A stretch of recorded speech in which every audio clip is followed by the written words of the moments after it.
16 सोमवार व्रत कथा। एक समय श्री विश्वनाथ महादेव जी माता पार्वती जी के साथ विचरते हुए मृत्युलोक में पधारे और भ्रमण करते करते विदर्भ देश में अमरावती नाम की अति रमणीक नगरी में पहुँचे। उस नगरी के राजा ने एक अति सुंदर शिवजी महाराज का मंदिर बनवाया हुआ था। उसी मंदिर में श्री महादेव जी अपनी धर्म पत्नी श्री पार्वती जी के साथ निवास करने लगे। एक समय पार्वती जी ने अपने पति को प्रसन्नचित्त देखकर मन बहलाने की इच्छा से उनसे चौसर खेलने का आग्रह किया। श्री महादेव जी ने अपनी प्राण प्यारी की बात मानकर चौसर खेलना प्रारंभ कर दिया। उसी समय उस मंदिर का ब्राह्मण पुजारी पूजा के लिए मंदिर में आया और श्री पार्वती जी ने उस पुजारी ब्राह्मण से प्रश्न किया कि इस चौसर की बाजी में किसकी जीत होगी। भाग्यवश वह ब्राह्मण बिना विचारे ही बोल पड़ा कि श्री महादेव जी की जीत होगी, परंतु हुआ इसके विपरीत और थोड़ी देर में बाजी समाप्त होने पर श्री पार्वती जी की जीत हुई। इस पर पार्वती जी ने ब्राह्मण को झूठ बोलने के कारण उन पर बहुत क्रोध आया और पार्वती जी उस ब्राह्मण को श्राप देने के लिए तैयार हो गई। यद्यपि महादेव जी ने पार्वती जी को बहुत समझाया, परंतु उन्होंने कुछ भी न मानकर ब्राह्मण को कोढ़ी होने का श्राप दे दिया। कुछ दिनों के पश्चात पार्वती जी के श्रापवश वह कोढ़ी हो गया और अनेक प्रकार के कष्टों को भोगने लगा।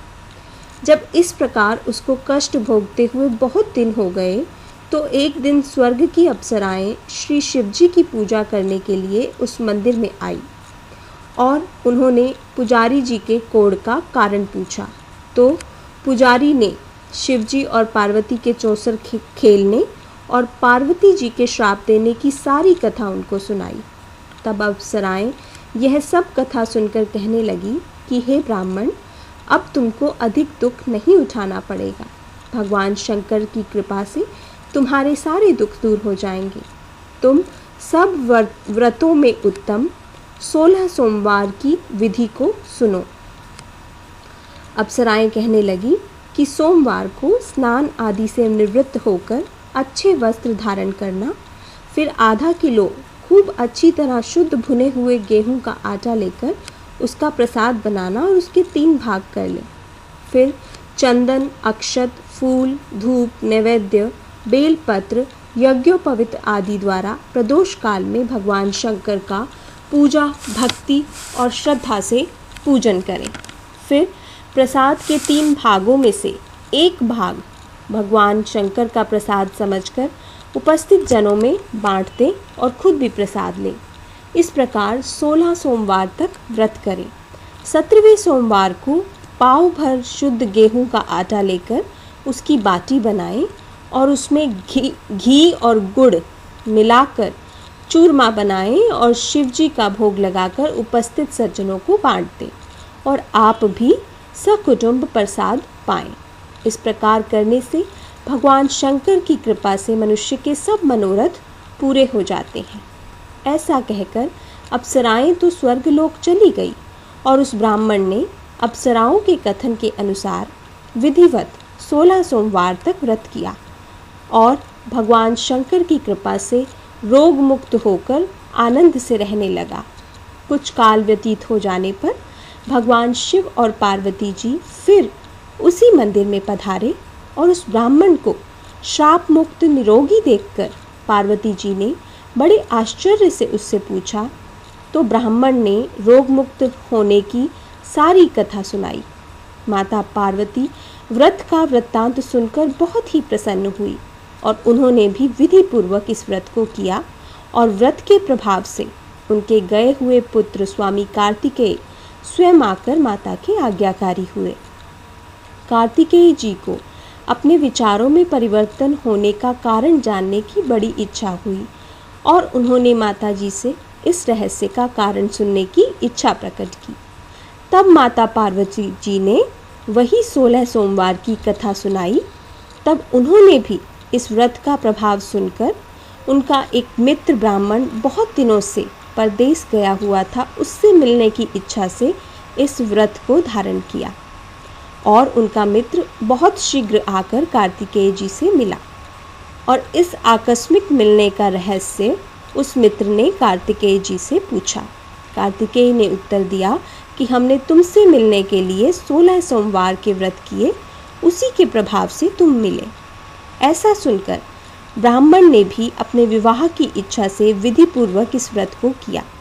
इस व्रत के प्रभाव से एक समय वह ब्राह्मण कार्यवश किसी दूसरे देश में गया तो उस समय वहाँ के राजा की कन्या का स्वयंवर था और अनेक देशों के राजकुमार राजकन्या के साथ विवाह करने की इच्छा से वहाँ आए हुए थे।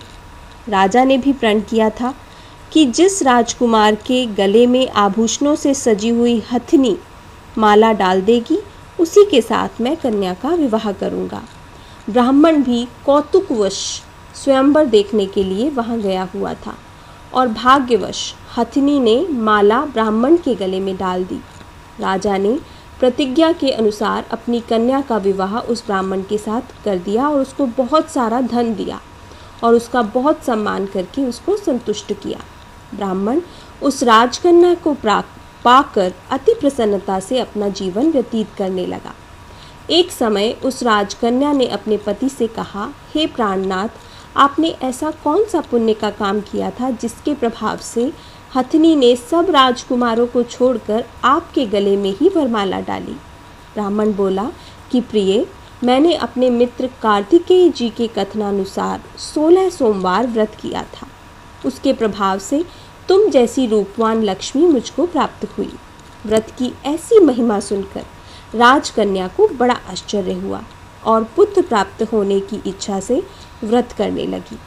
भगवान शिव की कृपा से उसके गर्भ से एक अत्यंत सुंदर, धर्मात्मा, सुशील और विद्वान पुत्र उत्पन्न हुआ। माता पिता उस देव समान पुत्र को पाकर अति प्रसन्नता से उसका पालन पोषण करने लगे। वह बड़ा हुआ तो एक दिन उसने अपनी माता से प्रश्न किया कि हे माता, आपने ऐसा कौन सा तप किया था जिससे मेरे जैसा पुत्र आपने अपने गर्भ में धारण किया। माता ने अपने पुत्र की प्रसन्नता के लिए वही 16 सोमवार का विधान कहा। जब पुत्र ने मनोवांछित फल देने वाले ऐसे सरल व्रत का वृत्तांत सुना तो वह भी राज्य अधिकार पाने की इच्छा से इस व्रत को करने लगा। उसी समय किसी देश के वृद्ध राजा के दूतों ने आकर उसको राजकन्या के योग्य समझकर कन्या का विवाह करके अति प्रसन्नता को प्राप्त हुआ। वृद्ध राजा की मृत्यु के पश्चात यही ब्राह्मण पुत्र राज्य सिंहासन पर बैठाया गया, क्योंकि वृद्ध राजा के कन्या के सिवाय और कोई संतान नहीं थी। राज्याधिकार पाने के पश्चात वह ब्राह्मण सदा 16 सोमवारों का व्रत विधिपूर्वक करता रहा। वह 17वां सोमवार आया तो राजा ने पूजा सामग्री लेकर रानी को शिवालय चलने के लिए कहा, परंतु राजकन्या ने उसकी आज्ञा न मानकर स्वयं शिवालय न जाकर दास दासियों के हाथ वह सामग्रियां भिजवा दी।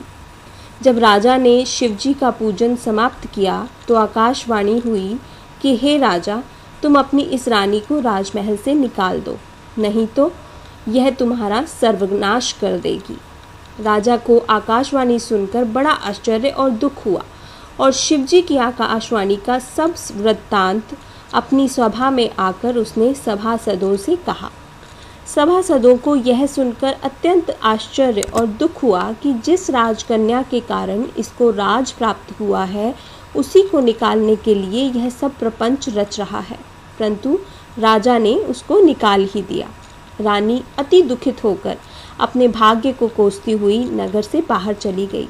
पैरों में जूती नहीं, नंगे पैर, फटे हुए वस्त्र पहने भूख से दुखित रानी धीरे धीरे चलकर एक अपरिचित नगर में पहुंची। वहां पर एक बुढ़िया कुछ सूत काट कर बेचने जा रही थी।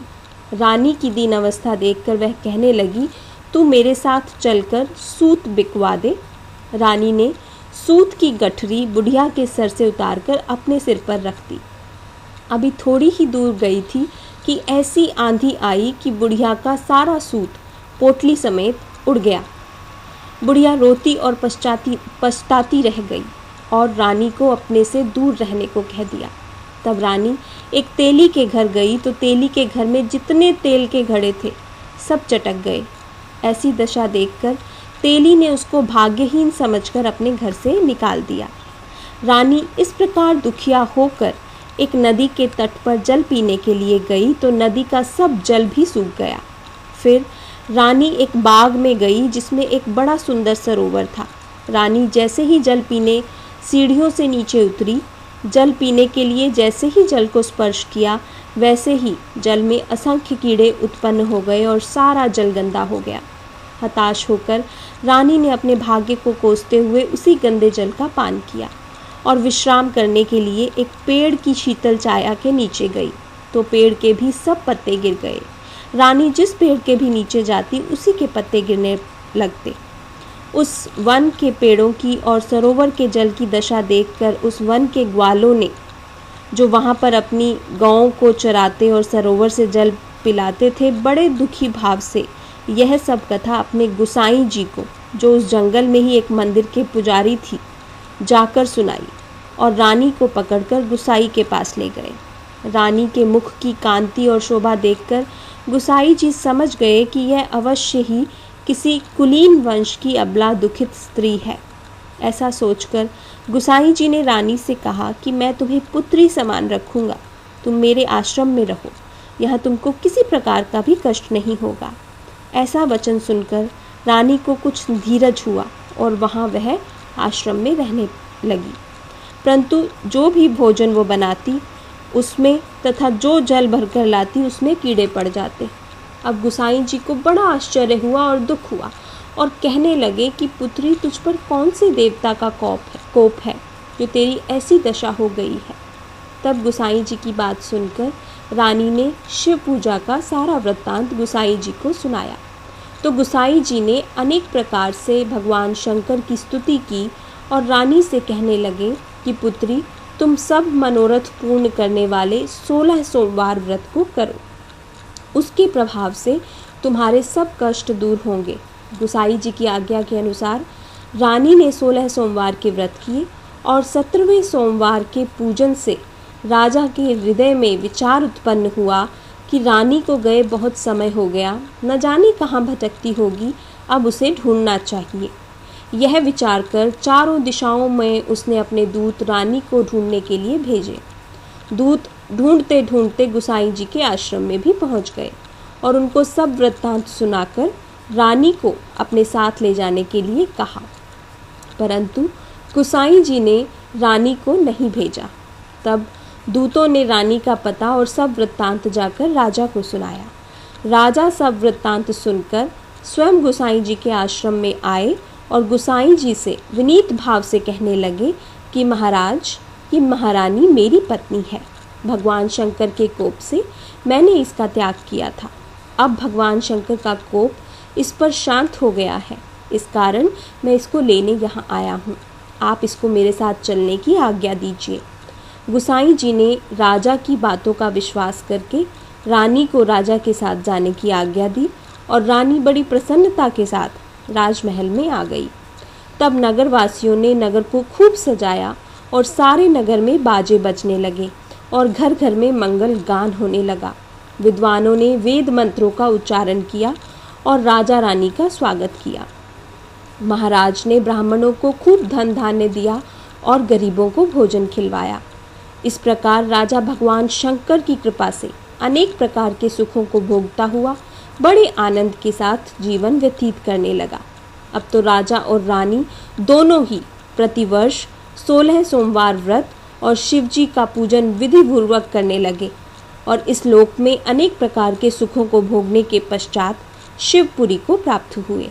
ऐसे ही जो मनुष्य वाचा कर्मणा से भक्ति और श्रद्धा से युक्त होकर इस 16 सोमवार व्रत का पूजन करता है, वह इस संसार में अनेक सुखों को भोगकर अंत समय शिवपुरी को प्राप्त होता है।